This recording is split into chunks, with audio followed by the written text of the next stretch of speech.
Alright, ngikubingelele ke mthando wezemidlalo ngalesikhathi ngibingelele kuphi nakuphi la obukele khona ke mawukuthi ke usuku lakho lokuqala ukuyona ke le channel awenze kanje awulike ivideo bese ke uya subscribe kuyona ke i-channel ungaphinde ke uciphize notification bell ukuze uthole ama notification uma kukhona ke ivideo esifakayo kwezemidlalo udaba ngikuphathele lona ke udaba olubuhlungu kwezemidlalo ikakhulukazi ngakulona ke iside le Orlando Pirates ke indaba ke ezebhlungu esilale ngazo noma ke futhi ke ezivuke ngazo osukwini ke lo namhlanje indaba ezokudlula kwababa uCharles Fantisi. Ubaba ke ubedume kakhulu ngokuba umlandeli ohamba phambili kwi-Orlando Pirates. Ubedume ngakho ke ukuthi imidlalo ye-Orlando Pirates cishe kukancane ukuthi ke aphuthe noma angaphumeleli kulowo mdlalo, ngabe udlala eThekwini, ngabe udlala eCape Town, ngabe udlala eGoli, kodwa ke isikhathi esiningi besimbona kuyona ke loyo mdlalo. Ubaba uCharles Fantisi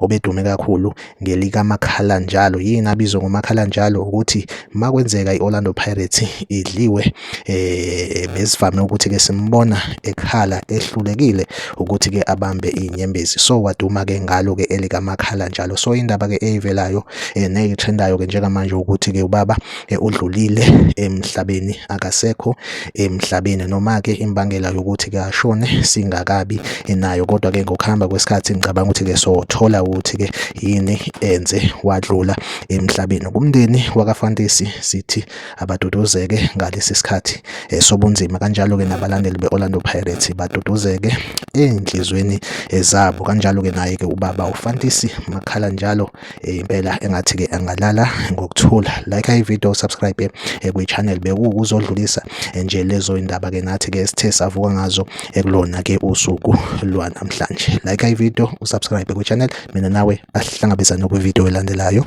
Nisale kahle.